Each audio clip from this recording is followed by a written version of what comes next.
The head of the World Health Organization said his group has verified 250 attacks on medical centres in Gaza and the West Bank and 25 such attacks in Israel.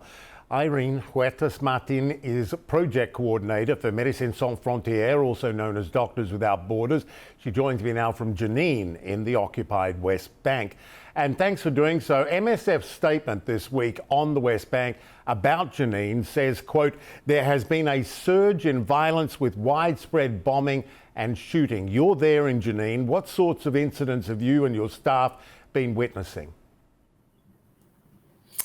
Hello, good morning. As you say, there is an escalation of violence.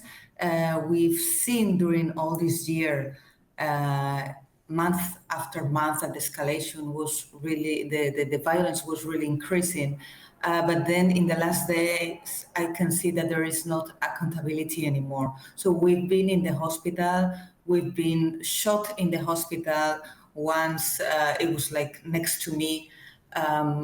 I tried to denounce what was happening, and it's like nobody's listening to us. We've been assisting PRCS, Red Crescent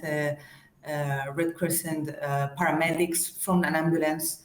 We've been attending them in the hospital because they were shot when they were trying to assist patients.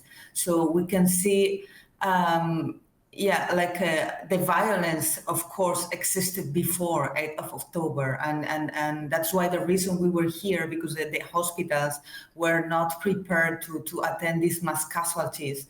But now what we see is that there is not accountability anymore.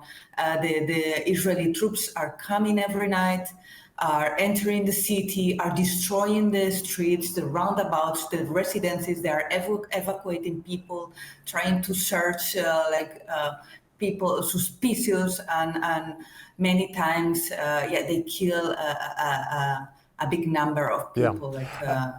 The last time was 14.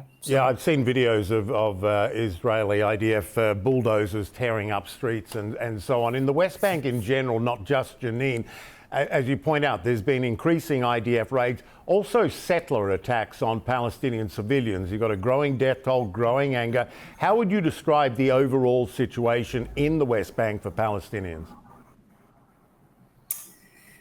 Oh, yes, it's what I was saying. There are many things happening at the same time. So there is a lot of violence with the settlers.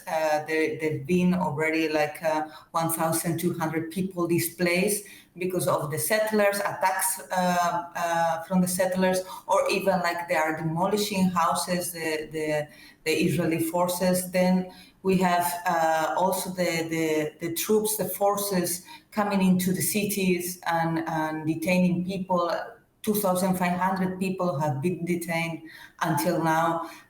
We have also the Israeli troops entering and killing people. So it's a violence that was existing before, but it's the level is terrific. It's a horror.